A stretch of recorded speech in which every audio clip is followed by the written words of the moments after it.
I'm representing the son of Reverend Frank. I'm representing.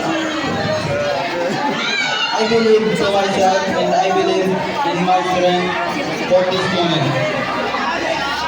Good morning, brothers. My name is Juan Joseph B. De La Regla, and I'm representing politics.